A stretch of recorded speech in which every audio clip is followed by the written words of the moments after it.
राजा और तीन बुद्धिमान मंत्री। एक मजेदार कार्टून कहानी। बहुत समय पहले की बात है, एक राज्य में राजा विक्रमसेन राज किया करते थे। वे बहुत बुद्धिमान और न्यायप्रिय थे, लेकिन कभी कभी छोटे फैसलों में उलझ जाते थे। उनके दरबार में तीन प्रमुख मंत्री थे, चतुरसेन, धीरसेन और युक्तिसेन।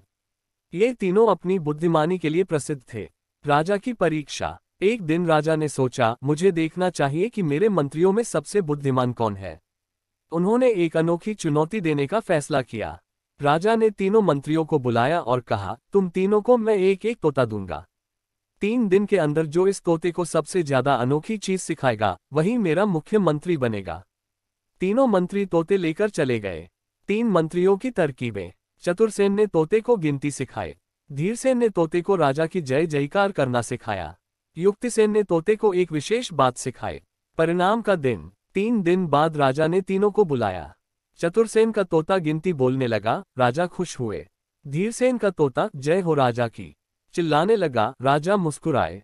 लेकिन जब युक्तिसेन के तोते की बारी आई तो वह बोला, राजा हो या रंग, सब इंसान बराबर हैं। राजा ये सुनकर चौंक गए। उन्होंने युक्तिसेन से पूछा, तुमने इसे ये क्यों सिखाया? युक्तिसेन ने उत्तर दिया, महाराज, बुद्धिमत्ता का मतलब रट्टा लगवाना नहीं, बल्कि सच्चाई और न्याय को पहचानना है। यही मैंने तोते को सिखाया। राजा युक्तिसेन की बुद्धिमानी से बहुत प्रभावित हुए और उन्हें मुख्यमंत्री बना दिया। शिक्षा। बुद्धिमत्ता का मतलब सिर्फ ज्ञान नहीं, बल्कि सही समय पर सही निर्णय लेना भी होता है। अगर आप इस कहानी को कार्टून के रूप में